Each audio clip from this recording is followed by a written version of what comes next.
ईमानदारी का फल निसंतान राजा का कहानी काफ़ी समय पहले की बात है। प्रतापगढ़ नाम का एक राज्य था। वहाँ का राजा बहुत अच्छा था, मगर राजा को एक सुख नहीं था। वह यह कि उसके कोई भी संतान नहीं थी और वह चाहता था कि अब वह राज्य के अंदर किसी योग्य बच्चे को गोद ले ताकि वह उसका उत्तराधिकारी बन सके और आगे की बागडोर को सुचारू रूप से चला सके। और इसी को देखते हुए राजा ने राज्य में घोषणा करवा दी कि सभी बच्चे राजमहल में एकत्रित हो जाएं। ऐसा ही हुआ। राजा ने सभी बच्चों को पौधे लगाने के लिए भिन्न भिन्न प्रकार के बीज दिए और कहा कि अब हम 6 महीने बाद मिलेंगे और देखेंगे कि किसका पौधा सबसे अच्छा होगा। महीना बीत जाने के बाद एक बच्चा ऐसा था जिसके गमले में वह बीज अभी तक नहीं फूटा था, लेकिन वह रोज़ उसकी देखभाल करता था और रोज़ पौधे को पानी देता था। देखते ही देखते 3 महीने बीत गए। बच्चा परेशान हो गया। तभी उसकी माँ ने कहा कि बेटा धैर्य रखो, कुछ बीजों को फलने में ज़्यादा वक्त लगता है। और वह पौधे को सींचता रहा। 6 महीने हो गए। राजा के पास जाने का समय आ चुका था, लेकिन वह डरा हुआ था।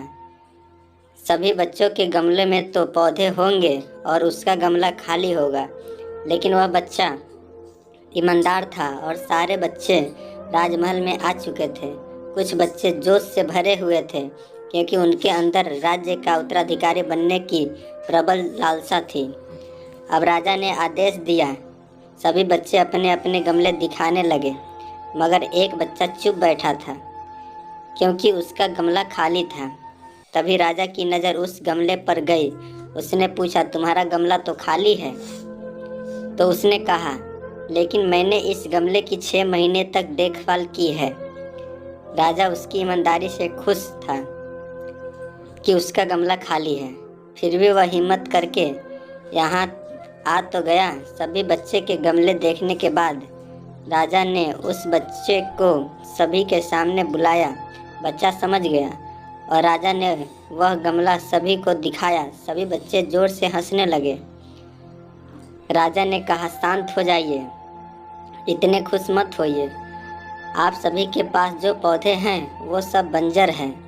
आप चाहे कितनी भी मेहनत कर ले, उनसे कुछ नहीं निकलेगा, लेकिन असली बीज यही था। राजा उसकी ईमानदारी से बेहद खुश हुआ और उस बच्चे को राज्य का उत्तराधिकारी बना दिया गया। लेकिन हमें इस कहानी से क्या सीखने को मिला? हमें हिसाब से अपने अंदर ईमानदारी का होना ज़रूरी है।